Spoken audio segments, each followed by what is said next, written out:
Alright guys, James at Rampant Lion Reviews again for you today with another beer review. For this one we have the last in this kind of mini series of Trillium beers that I'm doing for you. So we're going over to Boston and Massachusetts in America once again, and this time we're going to have a taste of their Pot and Kettle. And this is the version that has vanilla in it, so it's oatmeal porter brewed with vanilla, this one. They've got a few different iterations of this beer from what I understand. There's a couple of ones with different types of coffee and a few other things. This particular guy comes in at 7.5%. So in terms of a porter, it is pretty heavy. I'm not sure exactly where the border between porter and imperial porter is. I would have guessed it was around 7.5–8% sort of area. So maybe this one is on the kind of lower edge of the imperial porter sort of thing. But it should be a really nice beer. It was rated 91 overall in Rate Beer, 93 within the style. I think it was rated outstanding again on Beer Advocate when I checked it out, and it was well into the 4 stars when I checked it on Untappd as well. So as we've known with Trillium, it should be really nice. This brewery of course are more famous for their New England IPAs, the sort of wheat based and dextrose based beers and things like that, so it should be a kind of nice change of pace for the last video to try one of their darker beers, because I think not many in Europe have actually had a go at these. So I'm definitely looking forward to this one,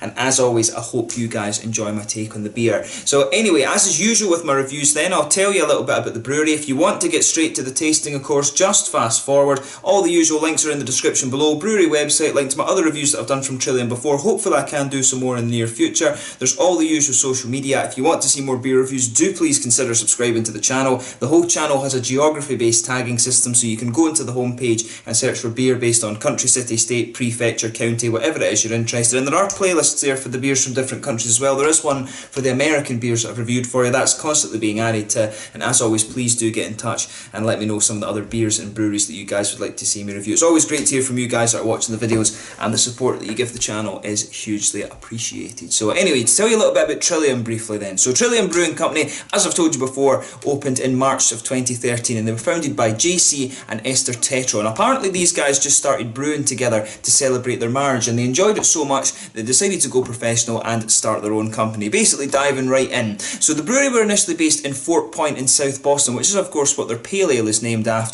and at this place they only had a 10-barrel system, but it's since been upgraded to have a 2,500 BBL capacity. They also have a secondary facility now at Canton as of December 2015, and this one has 16,000 square feet of floor space. I can't even say that at this time of night, and it brews at 35,000 BBLs annually, so a really quite big facility. And in 2016 they started canning their beers as well. As I've said in some of the other videos, it's quite funny because when you come over to Europe now, a lot of the European breweries who are doing these New England IPAs are selling them in the 440 milliliter cans, which is a really unusual measurement for us. Usually it's half litres or 330s, so they're kind of copying the Americans in this regard. I don't understand the American units of measuring liquid. I'd rather just have the half litres, because one, you get more beer, and two, you know, half a litre, just, it makes more sense. There's more countries in the world use that sort of measure. But they say their biggest problem over the next couple of years is basically to manage their growth. Obviously this brewery is a white whale brewery, along with the likes of Treehouse and Hill Farmstead and all these things. The New England beer scene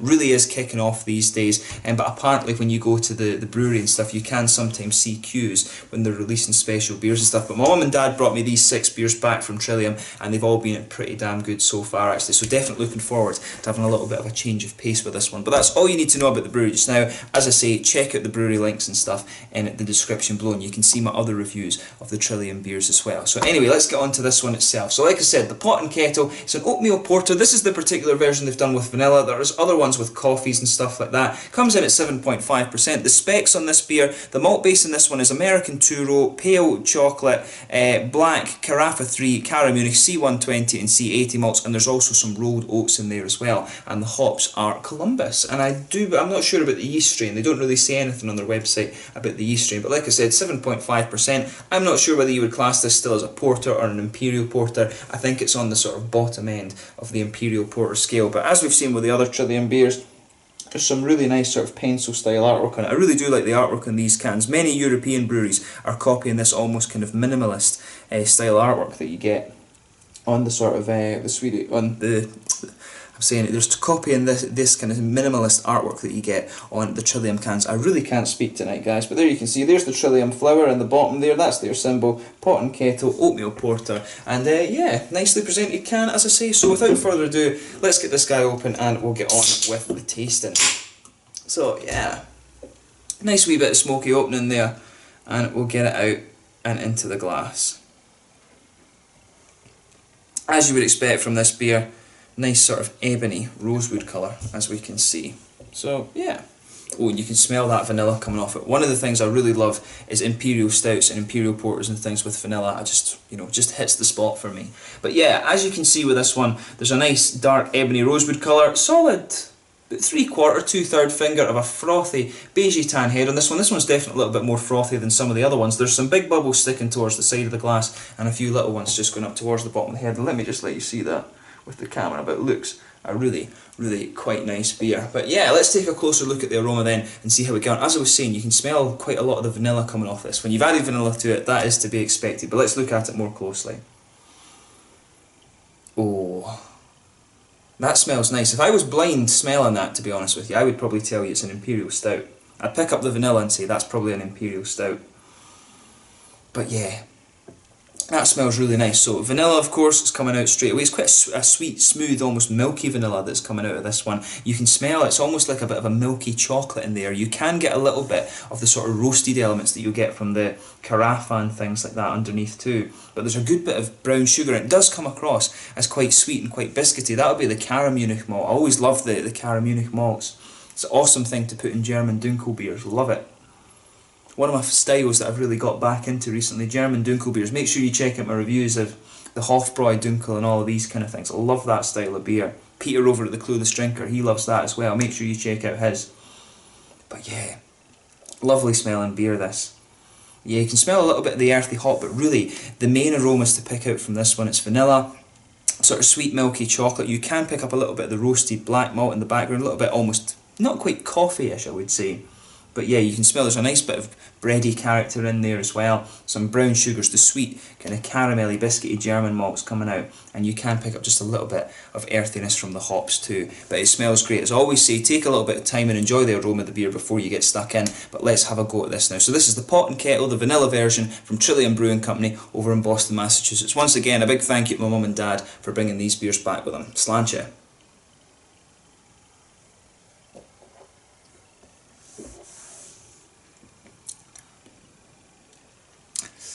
Yeah, that's pretty nice. Again, if I was trying this beer, it's always an interesting one actually. The difference, a lot of people with porters and stouts, there is kind of a fine line when you get to a certain point actually. The porters, obviously, they always have a lighter mouthfeel. Quite a lot of them, from what I understand, a lot of the old London porters use the sort of lager yeast, and that's what gives them the lighter mouthfeel. The imperial stouts are always just a little bit thicker. This one's interesting because it is almost in the middle of the two actually, and it's probably the vanilla that's kind of given me that impression. It's quite interesting how flavours can really affect the mouthfeel of the beer and just how they complement each other.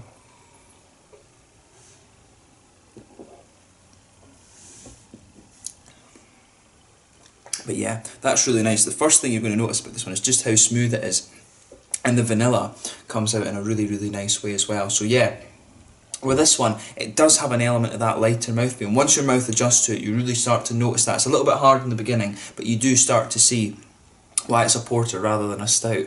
The smell of it really reminds me of a stout. But yeah, with this one, you can really feel that nice light mouthfeel. There's a bit of the black malt, the carafa and things just forming the basis. You can feel that roasted black malt backbone, especially when you go into the aftertaste. On top of that, there's some sweet chocolatey notes. There's a little bit of bready character in there as well. But it's not too thick, like I say, very kind of light in its mouthfeel. You can feel a little bit of that biscuity sweetness as well, right in the middle of the tongue, which is nice.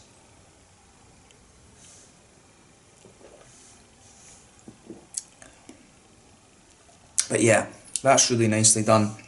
In the back corners of the palate, you can pick up a little bit of that earthiness. The hops overall in this beer are really, really quite smooth.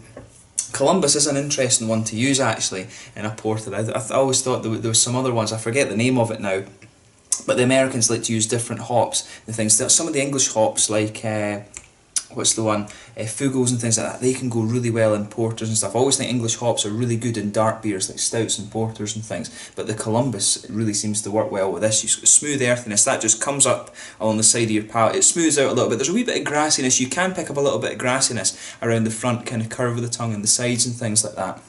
But overall, the hops are quite easy going and smooth in this one. And yeah, there's a little bit of a red fruitiness to this one. So if you just go behind the front curve of your palate, you'll feel that little oily bubble there. And there's a little kind of sort of candied red fruit thing. It's very, very mild in this. So it reminds me of the little heart-shaped sweets that you get in the Haribo Star Mix. I always say that, of course, but these sort of candied red fruit esters that you get out of a lot of these beers really do remind me of that. Have a go at them and see for yourself and see what you think. Give me some other analogies in the comments below if you can think of it, but there really is a little bit of that to this one. The vanilla in this, it really starts to push its way out again as you come into the aftertaste, but basically with this beer, just everything goes together really quite well. It's just a nice, easy drinker. It's the same idea. It's interesting because it is the same idea as these paleos like the Congress Street, the 4 Point, the IPAs, all these kind of things that this brewery do. It's almost like they've taken that sort of easy drinking approach and just put that into their porter as well. It's a really nice porter, this, and I do like the vanilla. And the vanilla, of course, is one of my favourites. So like I say, it does hit the spot for me. You guys might like more coffee porters and things like that. I do enjoy those as well, but vanilla, I just love it. So this one really does hit the spot for me. A really, really nice beer, and it's just cool to see how smooth and easy going it is. As this beer sort of mellows out a little bit, I think you lose a little bit of the kind of roasty bitterness, and it just smooths out, and it's more of the vanilla and more of the chocolate that starts to push its way out. The brown sugars in this one as well, you can feel a little bit of that sort of sweet biscuity character in the middle of your palate too, but it just all goes together really well. That's the main thing with this beer, is it just blends together really quite nicely.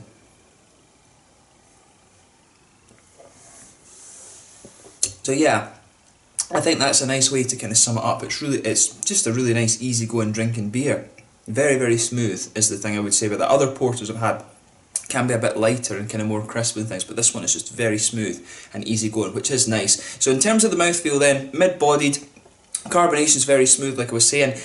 There is a little bit of oily character to it, I would say, but not too much. Again, that's something that's quite interesting about this, is it does have a little bit of that New England smoothness. That must be the thing up there. They must just love their beers to be really, really smooth, because you can pick out that. There is a little bit of oiliness, but mainly it's a nice smooth beer. A little bit of hoppy bitterness, otherwise it's very smooth. The malt base is quite sweet, but it does find good balance between the roasty bitterness and the sweetness, and I think it does lean a little bit more towards the sweetness as you get further into the beer, and there's a little tiny bit of a red fruitiness as well. But overall, like I say, a really good beer, and this one's all about how the flavours just blend together. So it's been really cool to try one of these Trillium beers, one of the darker ones of course, and just see how they do things at the other end of the spectrum. And it is interesting to see that they're taking elements that work well in their IPAs and putting them into the dark beers too. So hopefully I can try a Scotch ale or something like that. I would love to try a Scotch ale. I'm not sure if they've ever done one, but fingers crossed they have at some point and I can have a try at it. That would be the goal for this brewery. I want to see them do a Scotch ale. I love trying Scotch ales